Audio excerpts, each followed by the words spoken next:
ఓం శ్రీ సాయిరామ్. సాయి గురుకులం కార్యక్రమానికి స్వాగతం. శ్రీ సాయిబాబా చూపెట్టినటువంటి భక్తి మార్గము అత్యంత సునాయాసమైనటువంటిది. 11వ అధ్యాయంలో 2 కీలకమైనటువంటి విషయాలను హేమాడ్ పంత్ ప్రస్తావన చేస్తారు. ఒకటి, చిల్లి గవ్వ కూడా ఖర్చు చేయకుండా, ఎటువంటి శ్రమ ప్రయాస లేకుండా మనం భక్తి మార్గంలో ప్రయాణించవచ్చు, సద్గురువు యొక్క కృపను పొందవచ్చు. రెండవది, సద్గురువు ఎందుకు మానవ రూపంలో వచ్చారు?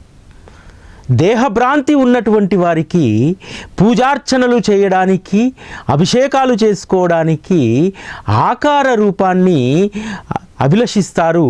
ఎందుకంటే మనం శరీర భ్రాంతితో ఉన్నాం కాబట్టి మనం ఆరాధించేటువంటి గురువు దైవం కూడా శరీరంతో ఉండాలి. శరీరంతో ఉన్నటువంటి సద్గురువు యొక్క పాదాలను ప్రక్షాళన చేయాలి, వారికి గంధాక్షతలతో పూజ చేయాలి అనేటువంటి కాంక్ష కలియుగంలో మానవునికి ఉంటుంది. ఎందుకంటే కలియుగంలో ఉన్నటువంటి మానవుడు భగవంతుణ్ణి, వారి స్వస్వరూపాన్ని దర్శించలేదు. రాముణ్ణి, కృష్ణుణ్ణి మనము అనేక రూపాల్లో మనం చూస్తాం. కృష్ణుడి యొక్క మోము ఒక్కొక్క చిత్రపటంలో ఒక్కొక్క రకంగా ఉంటుంది. వాస్తవం చెప్పాలంటే మనకంటే 10-20 తరాల ముందు వాళ్ళు కూడా వారు ఆరాధించేటువంటి దైవం యొక్క రూపంలో వారికి స్పష్టత లేదు. సినిమాలు వచ్చిన తర్వాత ఎన్టీ రామారావు లాగా ఉంటాడు శ్రీరామచంద్రమూర్తి అని చెప్పి అనుకునేటువంటి వాళ్ళు కొంతమంది, కృష్ణుడు అంటే ఎన్టీఆర్ లాగా ఉంటాడు అని చెప్పి అనుకునేటువంటి వారు, వెంకటేశ్వర స్వామి అంటే హీరో సుమన్ లాగా ఉంటారు. ఎందుకంటే వారి రూపాన్ని ఎవరైతే ధరిస్తారో ఆ మోము మనకు ఫిక్స్ అయిపోతుంది మన హృదయంలో. అటువంటి ఇబ్బంది లేకుండా ఈ కలియుగంలో సద్గురువు సశరీరంతో వచ్చి నా రూపము, నా ఆకారము, నా హావభావాలు ఇవని చెప్పి స్పష్టంగా చూపించడానికి 60 ఏళ్ల పాటు జనులతో కలిసే ఉన్నారు శ్రీ సాయిబాబా. జనులతో కలిసి ఉండి అత్యంత సులువైనటువంటి భక్తి మార్గాన్ని మనందరికీ కూడా అందించారు. ఈరోజు 11వ అధ్యాయాన్ని మనం విశ్లేషణ చేసుకోబోతున్నాం. 11వ అధ్యాయము రుద్రావర్తనకు సంబంధించినటువంటి అధ్యాయంగా పోలుస్తారు.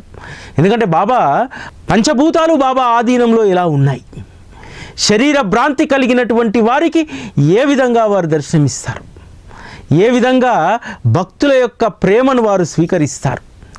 అంతేకాదు గీతలో గీతాచార్యులు చెప్పినటువంటి అద్భుతమైనటువంటి ప్రస్తావన ఇక్కడ ఉంటుంది. ఇది ఈరోజు ఉన్నటువంటి కాలమాన పరిస్థితులకు ఎంతో ప్రధానమైనటువంటిది. శ్రీకృష్ణ పరమాత్మ గీతలో ఈ విధంగా చెప్తారు, వారు స్వయంగా పరమాత్మ అయి ఉండి కూడా సత్పురుషులు నా ఆత్మ, వారు నా సజీవ ప్రతిమలు, ప్రేమ స్వరూపులైనటువంటి సత్పురుషులలోనే నేను ఉంటాను.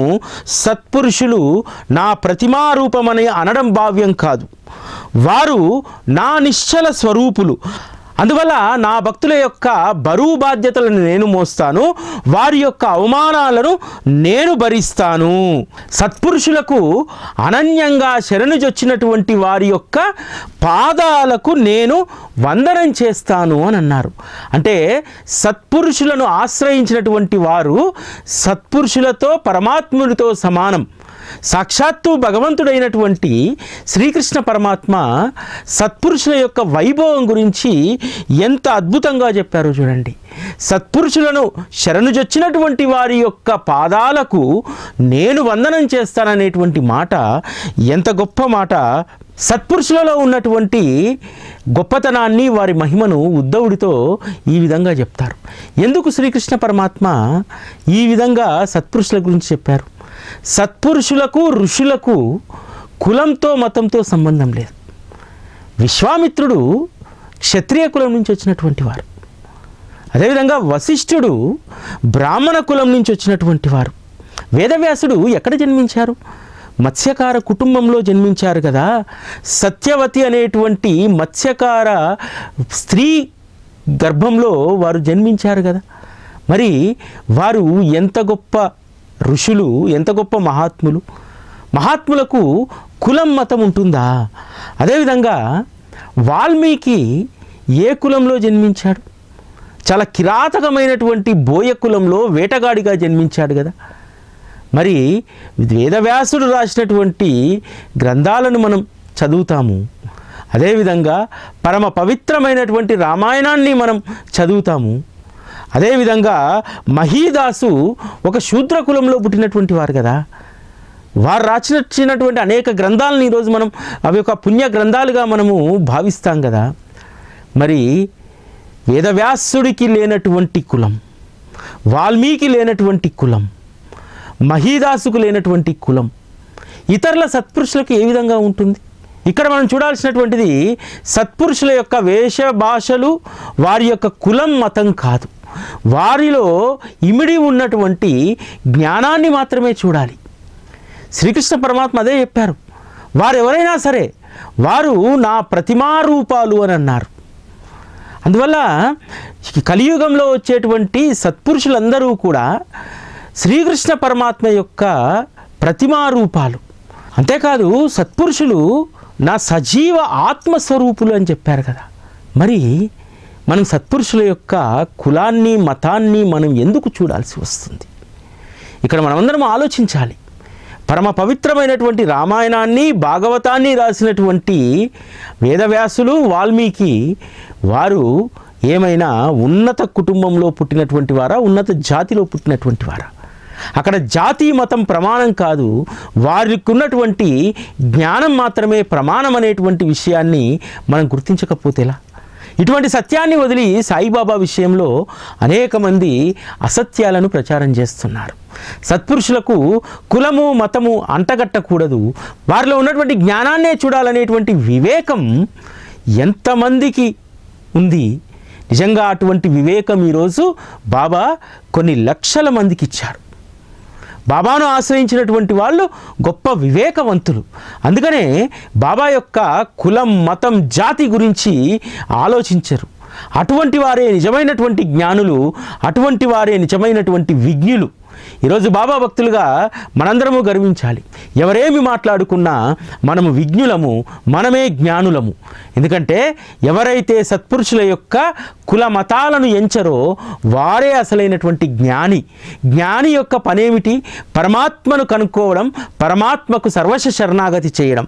ఈరోజు బాబా భక్తులందరూ కూడా చేస్తున్నటువంటిది అదే.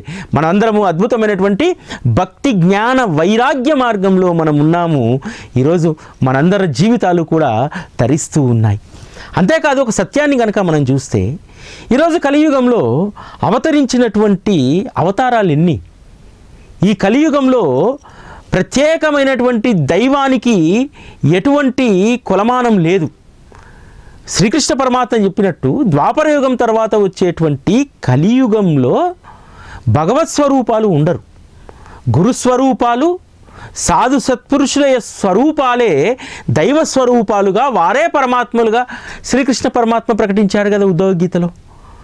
మరి ఈ కలియుగంలో శ్రీకృష్ణ పరమాత్మ జనులకు ఉపదేశించినటువంటిది ఏమిటి? సత్పురుషులే నా ప్రతిమారూపాలు కాబట్టి వారిని శరణు కోరినటువంటి వారి యొక్క యోగక్షేమాలను నేను చూస్తాను, వారి అవమానాలను నేను భరిస్తానని అన్నారు. అందుకని ఈరోజు కలియుగంలో అనేక మంది సత్పురుషులు, అనేక మంది యోగులు, ఋషులు, తపస్సులు వీళ్ళందరూ వచ్చినప్పటికీ కూడా శ్రీ సాయిబాబా అనేటువంటి గురుస్వరూపానికి ఎందుకు ఇంత వైభవం? అంటే పూర్ణ పరబ్రహ్మ స్వరూపంగా ఈ కలియుగంలో అవతరించినటువంటి సత్పురుషుల రూపంలో ఉన్నటువంటి పరమాత్మ శ్రీ సాయిబాబా. ఈ కలియుగంలో ప్రతి మానవుడు కూడా అనుకుంటాడు, త్రేతాయుగంలో రాముణ్ణి కల్లారా జనులు చూశారు, ద్వాపర యుగంలో శ్రీకృష్ణ పరమాత్మను చూశారు. మరి కలియుగంలో మనం ఏ దైవ స్వరూపాన్ని చూడాలి? దైవ స్వరూపం ఏ విధంగా ఈ కలియుగంలో అవతరిస్తుంది అనేటువంటి సంశయం వచ్చినప్పుడు పరమాత్మ పూర్ణ పరబ్రహ్మ రూపంలో శ్రీ సాయిబాబాగా అవతరించారు. దీనికి ప్రమాణం ఒకటే. నేను శాస్త్రాల జోలికి ఇతరత్ర ఏ జోలికి వెళ్ళను. కలియుగంలో ప్రమాణం ఏమిటంటే ఎవరైతే ఎక్కువ మందికి మేలు చేస్తారో వారే భగవత్ స్వరూపులు. ఈరోజు కలియుగంలో శ్రీ సాయిబాబా అనేటువంటి సద్గురు దైవము ఈరోజు ఎక్కువ మందికి మేలు చేస్తున్నారు కాబట్టే అంతమందిని ప్రభావితం చేయగలిగారు. ఈరోజు కలియుగంలో జీవుడికి ఉన్నటువంటి బుద్ధి ఏమిటి? తనకు లబ్ధి పొందినటువంటి చోట ఒక్క క్షణం కూడా ఉండరు. ఎందుకు బాబాను పట్టుకొని ఇన్ని తరాలు ఎందుకు బాబాతో ఉంటున్నారు? అక్కడ లబ్ధి ఉంది. ఆ లబ్ధి లౌకికమైనది కావచ్చు, పారమార్థికమైనటువంటిది కావచ్చు. ఈ రెండు లభిస్తాయి. ఇతర గురుస్వరూపాలు, ఇతర ఋషులు, కలియుగంలో అవతరించినటువంటి సత్పురుషులు వారు కేవలము జ్ఞానబోధకు పరిమితమయ్యారు. ఇక్కడ శ్రీ సాయిబాబా వద్ద భక్తి, జ్ఞాన, వైరాగ్యాలు 3 ఉంటాయి. భక్తి ప్రధానంగా దేంతో చేస్తాం? మన యొక్క అవసరాలు, కోరికలతో భక్తి మార్గంలోకి వస్తాం. ఆ భక్తి మార్గం నుంచి జ్ఞాన మార్గానికి మరలిస్తాడు. ఆ జ్ఞానం పరిపూర్ణమైన తర్వాత వైరాగ్య స్థితికి మనల్ని తీసుకెళ్తారు. అంటే ఒక మానవుడి యొక్క జీవన పరిణామ క్రమం ఎలా ఉండాలనేటువంటిది ఒక్క సద్గురువు మాత్రమే నిర్ణయిస్తారు. బాబాతో ఇన్ని సంవత్సరాలుగా ఎందుకు ఇంతమంది జోడీ అయ్యారు? ఎందుకు ఇంతమంది బాబాతో కలిసి వారి జీవితాన్ని సాగిస్తున్నారు? బాబా దగ్గర ఖచ్చితంగా కోరుకున్నటువంటి లౌకికం, అదేవిధంగా పరమార్థం 2 లభిస్తాయి. అందుకనే బాబా పట్ల ఈరోజు అంతమంది భక్తులు విశ్వాసాన్ని, శరణాగతిని కలిగి ఉన్నారు. చాలామంది అంటూ ఉంటారు, బాబా మందిరాలు ఎక్కువైపోయాయి, బాబాకు బాగా ప్రచారం జరిగిపోతుంది. నన్ను కూడా చాలామంది కామెంట్స్లో అంటుంటారు, ఇక లేపడం ఆపు అని అంటుంటారు. లేపడం ఆపు అంటే నేను ఒక్కన్నా లేపింది? నేను నిన్నగాక మొన్న వచ్చినటువంటి వాడిని. బాబా తన కార్యం కోసం ఒక్కొక్కరిని ఒక్కొక్కసారి వినియోగించుకుంటారు. సత్పురుషులు ఎప్పుడూ కూడా తమ యొక్క గొప్పతనాన్ని వారి నోటితో వారు చెప్పుకోరు. అనుభవించినటువంటి వారు మాత్రమే వారి యొక్క గొప్పతనం గురించి చెప్తారు. ఈరోజు అనుభవించి మనం ఉన్నాం కాబట్టి మనం ఆయన గొప్పతనం గురించి ఎలుగెత్తి చాటుతున్నాం. దీన్ని మార్కెటింగ్ అనరు. ఎవరైనా సరే మనకు మేలు చేస్తే మిన్నకుండిపోతామా? మేలు చేశాడుగా ఇంతతో జాలులే అని చెప్పి పక్కకు జరిపేస్తామా? కాదు కదా. ఆ మేలుకు జీవితాంతం మనం కట్టుబడి ఉంటాం ఆ వ్యక్తికి. అటువంటిది సద్గురు దైవం మన జీవితానికి చేసినటువంటి మేలును ఎలుగెత్తి చాటకుండా, ఆయన గొప్పతనం గురించి చెప్పకుండా ఎలా ఉండిపోతాం? అలా ఉండిపోతే మనమందరము కూడా కృతజ్ఞత లేని వారిగా, బేమాన్లుగా మారిపోతాం. కాబట్టి బాబాకు పెరుగుతున్నటువంటి ఆదరణ మార్కెటింగ్ ద్వారా కాదు, నాలాంటి వాడు చెప్పడం వల్ల కాదు. స్వ అనుభవం లేనటువంటి వారు ఒక్కరు కూడా బాబా దగ్గరికి రాలేరు. బాబా దగ్గరికి రావాలంటే స్వ అనుభవం ఉండాల్సిందే. అంతేకాదు, బాబా వారి దగ్గరికి వచ్చినటువంటి వాళ్ళందరినీ కూడా తన వద్దనే కట్టేసుకుంటారా? కాదు. వారిలో ఏ భక్తి అయితే ఉందో ఆ భక్తిని రెట్టింపు చేస్తారు. వారు ఏ దైవాన్ని అయితే ప్రేమిస్తుంటారో, ఏ గురువుకైతే సుశ్రుత చేస్తుంటారో, ఏ గురువు పట్ల అయితే విశ్వాసం కలిగి ఉంటారో ఆ గురువు పట్ల మరింత విశ్వాసాన్ని పెంపే విధంగా వారు చేస్తారు. శ్రీ సాయి సచ్చరిత 11వ అధ్యాయంలో డాక్టర్ పండిట్ వస్తారు కదా, దోపేశ్వరంలో ఉన్నటువంటి కాకా మాజేని యొక్క శిష్యుడు కదా, తన బంధువైనటువంటి తాత్యాసాహెబ్ నూల్కర్ షిర్డీలో ఉంటే చూసి వెళ్దామని వస్తారు. వచ్చినటువంటి ఆయన దాదా కేల్కర్ ఇంటికి వెళ్ళమని చెప్తే దాదా కేల్కర్ ఇంట్లోకి వెళ్తాడు. మరుసటి రోజు పూజాపల్లెంతో దాదా కేల్కర్ బయలుదేరుతుంటే నేను కూడా వస్తానని చెప్పి బయలుదేరుతాడు. బయలుదేరి అక్కడికి వెళ్ళిన తర్వాత బాబాకు త్రిపుండాన్ని గీస్తారు. బాబా మోమును, బాబా నుదుటిని ఎవ్వరూ ముట్టుకునేటువంటి సాహసం చేయరు. ఒక్క మహల్సా మాత్రం చెంపలకు, చేతులకు, కాళ్ళకు గంధాన్ని రాస్తారు తప్ప వారి మోమును ఎవరూ కూడా ముట్టుకోరు. అటువంటిది ఎంతో స్వేచ్ఛగా బాబా యొక్క మోమును పట్టుకొని వారికి త్రిపుండాన్ని గీస్తారు. అక్కడ చూసినటువంటి వాళ్ళందరికీ కూడా ఆశ్చర్యం. అరే బాబా ఎవరిని తమ మోమును తాకనివ్వరే, ఈ పండిట్ని ఎలా దాకరిచ్చారు అని చెప్పి చాలామందికి ఒక రకమైనటువంటి అనుమానం. అంతేకాదు, దాదా కేల్కర్కు అసూయ, అక్కసు కూడా వచ్చాయి. రోజు పాదపూజ చేస్తాను, ఏ రోజు నేను బాబాకు త్రిపుండాన్ని గీయలేదు, వారి మోమును కూడా ముట్టుకోనివారు. ఎవరైనా ముట్టుకుంటే ఆగ్రహంతో ఊగిపోతారు. అటువంటిది పండిత్ ముట్టుకుంటే ఏమనలేదు అని చెప్పి బాబాని అడుగుతారు. బాబా, మేము మీకు ఏ రోజు కూడా త్రిపుండాన్ని గీయలేదు, మీ మోము పైన ఏ రోజు కూడా మేము చెయ్యి పెట్టలేదు. అటువంటిది పండిటు త్రిపుండాన్ని గీస్తుంటే మీరు ఒక్క మాట కూడా మాట్లాడరు బాబా. పండిట్ పట్ల అంత పక్షపాతం ఏమిటి, మా పట్ల ఇంత నిరాదరణ ఏమిటి అని అడుగుతారు. అప్పుడు బాబా చెప్తాడు, నేను కడజాతి వాణ్ణి అయినప్పటికీ కూడా అతను తన జాతి యొక్క అహంకారాన్ని వీడి నాకు త్రిపుండాన్ని గీశారు చూడు, దానికి నేను వశమైపోయాను పండిట్కు అని అంటారు. ఎందుకని? షిరిడీలో తాత్యాసాహెబ్ నూల్కర్ ఉంటే, శుద్ధ బ్రాహ్మణుడు తాత్యాసాహెబ్ నూల్కరు. ఇటువంటి బ్రాహ్మణుడు ఒక ఫకీర్కా సేవ చేసేది, ఒక ఫకీర్కా హారతి పట్టేది, ఒక ఫకీర్కా గురు పూజ చేసేది. నా గురువు ఎంత గొప్పవాడు, దోపేశ్వరంలో నిష్ఠాగరిష్ఠుడైనటువంటి కాకామాజని ఎక్కడ, కడజాతి వాడైనటువంటి శ్రీ సాయిబాబా ఎక్కడ అన్నటువంటి దృక్పథంతో షిరిడీకి వచ్చాడు. షిరిడీకి వచ్చిన తర్వాత తన మనసేం మారలేదు. బాబా ఏ విధంగా అతని యొక్క విశ్వాసాన్ని దృఢపరిచారంటే, తన గురువు అయినటువంటి కాకాపురాణిక్ రూపంలో బాబా దర్శనమిచ్చాడు. కాకాపురాణిక్ పూజ చేసేటప్పుడు త్రిపుండాన్ని గీస్తారు. కాకాపురాణిక్ ప్రధాన సేవకుడిగా డాక్టర్ పండిట్ ఉంటారు. పండిట్ తన గురువు వద్దకు ఎప్పుడు వెళ్ళినా సరే గురువుకు త్రిపుండాన్ని వారే గీస్తారు. ఆ అలవాటు ప్రకారం బాబా రూపంలో తన గురువు షిరిడీలో కనిపించగానే బాబా యొక్క జాతి కులం గురించి పూర్తిగా మర్చిపోయాడు. తన గురువును ఏ విధంగా అయితే సేవించుకున్నాడో అదే విధంగా సేవించుకున్నాడు. ఇక్కడ మనం గమనించాల్సింది ఏంటంటే, బాబా అన్నటువంటి మాట, నేను కడజాతి వాణ్ణి అని చెప్పి బాబా డిక్లేర్ చేసుకోలేదు. భక్తుడి యొక్క మనస్సు, ఎందుకంటే భావాన్ని బట్టే భక్తి ఉంటుంది కాబట్టి ఆ భక్తుడి యొక్క భావానికి అనుగుణంగా తన యొక్క అభిప్రాయాన్ని చెప్పారు. నేను కడజాతి వాణ్ణి అయినప్పటికీ కూడా అతను ఎంతో ప్రేమతో నాకు త్రిపుండాన్ని గీశాడు. అతని జాతి ధర్మాన్ని, అతని కులాన్ని పక్కన పెట్టి కడజాతి వాడైనటువంటి నాకు కదా త్రిపుండాన్ని గీశాడు అని చెప్పి బాబా చెప్తారు కదా. డాక్టర్ పండిటు ఒక భావంతో వచ్చాడు, కానీ అతని భావన అసంబద్ధమైందని చెప్పి బాబా ఇక్కడ తేల్చేశాడు. అలాగని చెప్పి నువ్వు నా దగ్గరే ఉండు, నాతో పాటే ఉండు అనేటువంటి దాన్ని బాబా ఎప్పుడూ చెప్పలేదు, ఎవరికీ చెప్పలేదు. బాబా ఏం చెప్పారు అందరికీ?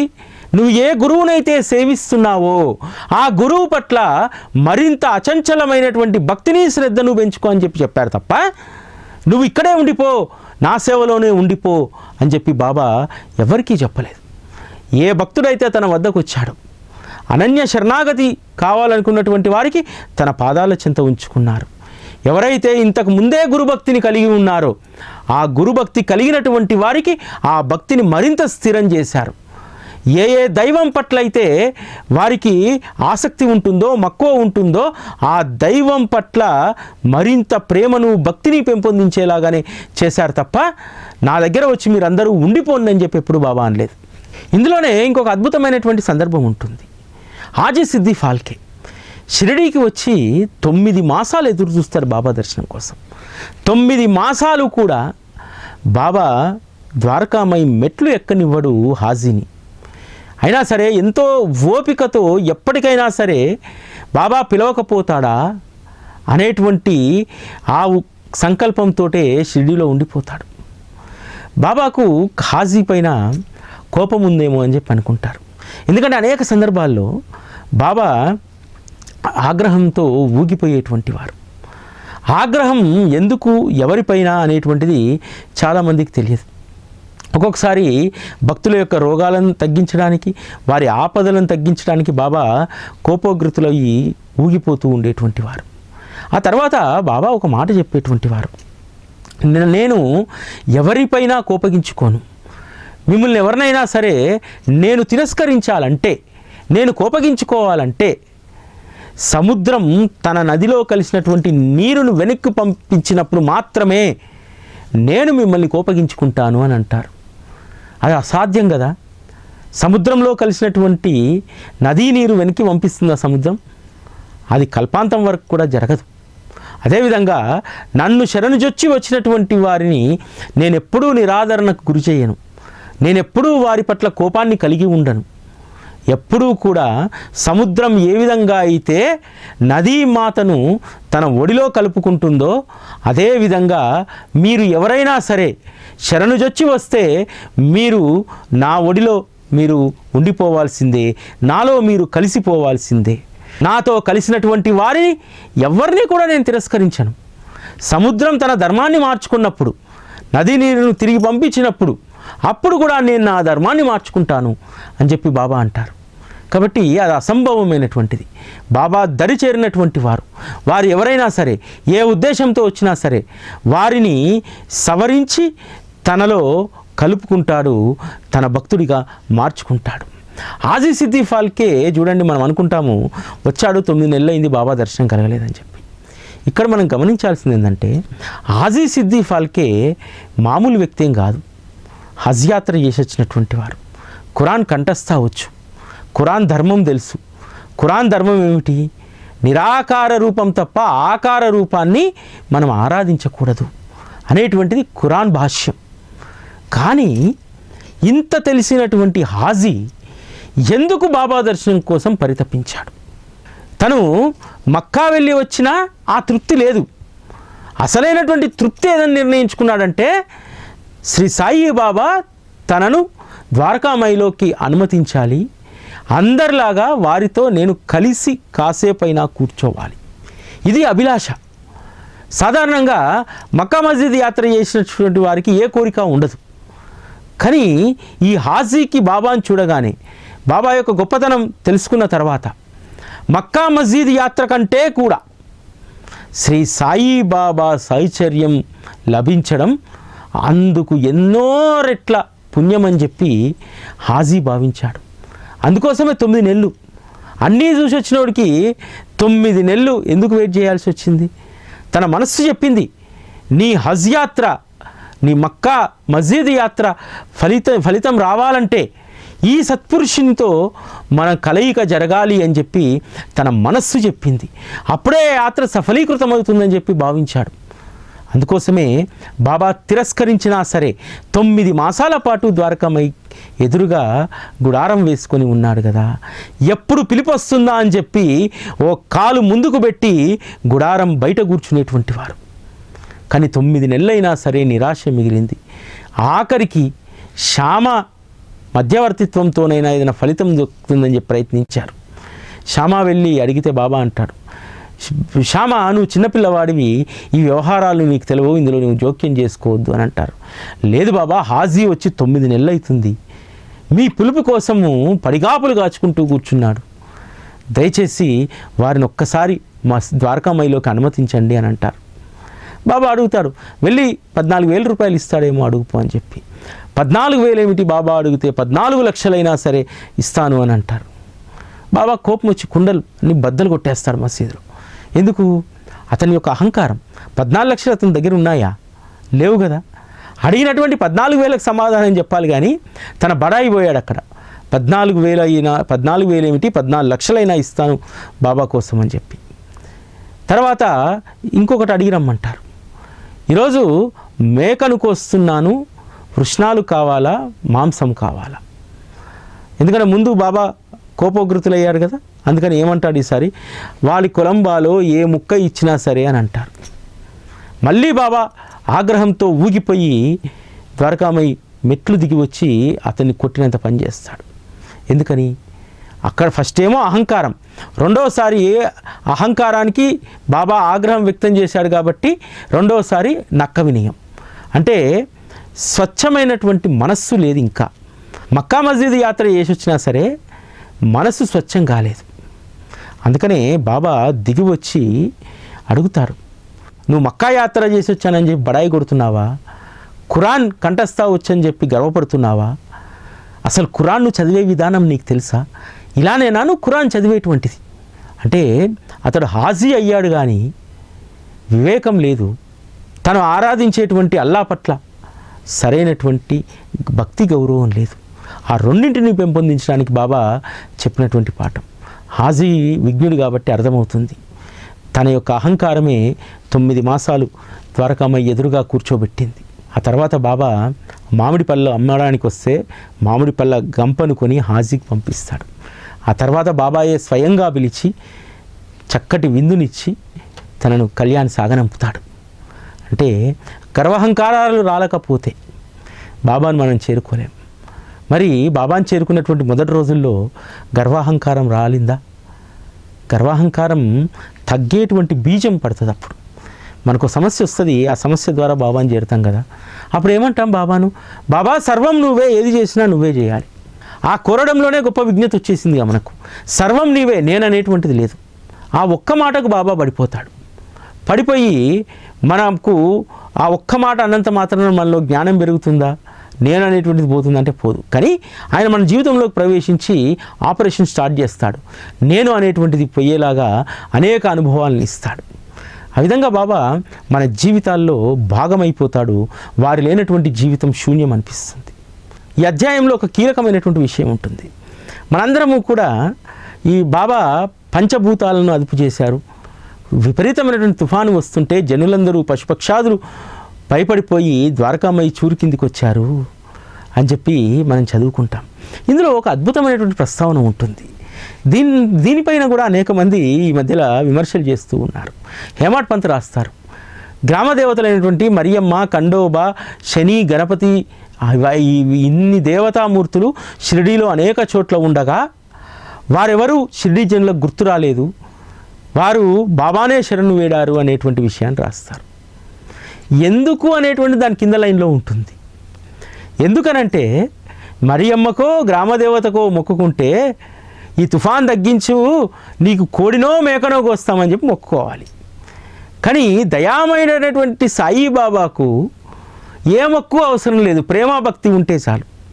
మనం ముందు మాట్లాడుకున్నాం కదా, నయా పైసా ఖర్చు లేకుండా భక్తిలో తరించేటువంటి అద్భుతమైనటువంటి మార్గాన్ని బాబా మనకు ఉపదేశించారని చెప్పి. అందుకనే షిరిడీ జనులు కూడా పాపము పేదవాళ్ళు, కుటుంబాలు గడవడమే కష్టం, కోడినో మేకనో మొక్కుకుంటే ఖర్చు కదా, ఆ కోడితోటి మేకతోటి దక్షిణతోటి పని లేకుండా సద్గురువు వద్దకు వెళ్ళి శరణు వేడితే ఆపదను తప్పిస్తాడు కదా. అందుకనే బాబా వద్దకు వారందరూ వచ్చారు. నయా పైస లేకుండా శరణు వేడితే ఉన్న ఆపదను తొలగిస్తారని చెప్పి.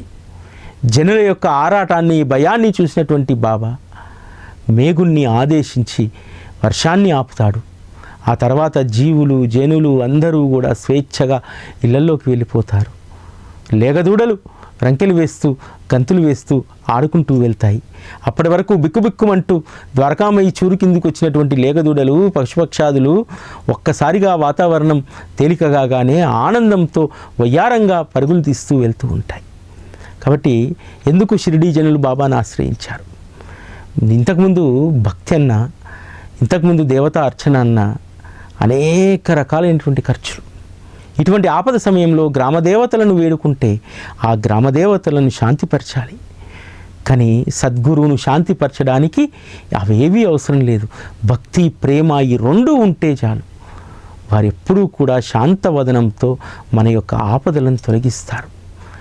అదేవిధంగా దునిలో అగ్నిజ్వాలలు ఎగిసిపడుతుంటే కేవలం సటకాతో ఆగు ఇక చాలు అనేటువంటి ఒక్క వాక్కుతో అగ్నిని అదుపు చేస్తాడే. మరి సాయిబాబా దైవం కాడని మనం ఎలా అంటాం? వారి ఆధీనంలో పంచభూతాలు ఉన్నాయి. వాటిని శాసించగలిగేటువంటి శక్తి ఒక పరమాత్మకు తప్ప మరెవరికి ఉంటుంది? సత్పురుషుల యొక్క జాతి భేదాలను ఎంచితే వేదవ్యాసుడు రాసినటువంటి గ్రంథాలు ఈరోజు ఎందుకు పండిత పామరులు దాన్ని చదువుతున్నారు? రామాయణాన్ని పామరులు, పండితులు ఎందుకు గౌరవిస్తారు? అదేవిధంగా మహీపతి రాసినటువంటి అనేక అద్వితీయమైనటువంటి ఆధ్యాత్మిక గ్రంథాలను ఎందుకు పండితులు ఈరోజు గౌరవంగా వాటి యొక్క ప్రవచనాలను చెప్తూ ఉన్నారు? భాగవతాన్ని అంత గౌరవంగా ఎందుకు ఉపన్యసిస్తూ ఉన్నారు? ఎక్కడికి వెళ్ళినా భాగవత, రామాయణ ప్రస్తావన లేనటువంటి ఆధ్యాత్మిక మార్గం ఉండదు కదా. మరి శ్రీకృష్ణుణ్ణి, శ్రీరాముణ్ణి సాక్షాత్కరింపజేసినటువంటి ఆ గ్రంథాలే కదా మూలం, రాముడికైనా కృష్ణుడికైనా.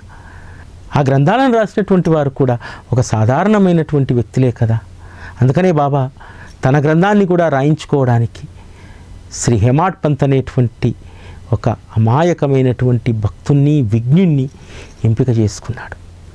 సత్పురుషుల యొక్క కులమతాలు కాదు, వారిలో ఉన్నటువంటి జ్ఞానాన్ని మాత్రమే చూడాలి. మహాభారతాన్ని కళ్ళగట్టినట్టుగా రాసినటువంటి వేదవ్యాసుడు ఒక మత్స్యకారుడు కదా. రాముని యొక్క సజీవ రూపాన్ని మన ముందు సాక్షాత్కరింపజేసినటువంటి వాల్మీకి ఒక కిరాతక జాతికి సంబంధించినటువంటి వారు కదా. మహీపతి అయితే శుద్ర కులంలో పుట్టినటువంటి వారు కదా. మరి వారి యొక్క గ్రంథాలు ఈరోజు మనకు పవిత్రం కాదా? సత్పురుషులు యొక్క వేషాన్ని, వారి భాషను, వారి వ్యవహారాన్ని బట్టి వారి కులగోత్రాలను మనం నిర్ణయిస్తామా? 11వ అధ్యాయం అపురూపమైనటువంటిది. అందుకనే హేమాడ్ పంతు కేవలం 2 అధ్యాయాలకు మాత్రమే ఫలశ్రుతి రాస్తారు. ఒకటి 11వ అధ్యాయానికి, రెండవది 15వ అధ్యాయానికి. ఈరోజు 11వ అధ్యాయాన్ని తప్పకుండా పారాయణ చేయండి. ఆ పారాయణ ఫలితం ఖచ్చితంగా మీకు లభిస్తుంది. స్వస్థ చిత్తులై భక్తి శ్రద్ధలతో నిత్యం ఈ అధ్యాయాన్ని పారాయణ చేస్తే ఆపదల నుండి విముక్తి అవుతారు. ఇంకా అధికంగా చెప్పాలంటే శుద్ధాంతఃకరణంతో, నిర్మలమైనటువంటి మనస్సుతో, నియమనిష్టలతో సాయి భక్త పరాయణులైతే శాశ్వతమైనటువంటి సనాతన బ్రహ్మను పొందగలుగుతారు. అసాధారణమైనటువంటి మీ అభిష్టాలన్నీ కూడా తీరుతాయి. చివరకు పూర్తిగా ఏ కోరిక లేని వారై దుర్లభమైనటువంటి సాయుజ్య ధామాన్ని మీరు చేరుకుంటారు. ఎప్పుడూ చెదరని, ఎడతెగని శాంతి, తృప్తి కలుగుతాయి. కాబట్టి ఈ అధ్యాయాన్ని ఈరోజు పారాయణ చేయడం ద్వారా ఈ పారాయణ ఫలితంలో చెప్పినటువంటి అన్నీ కూడా మనందరికీ దక్కాలని చెప్పి మనస్ఫూర్తిగా కోరుకుంటూ ఓం శ్రీ సాయిరాం.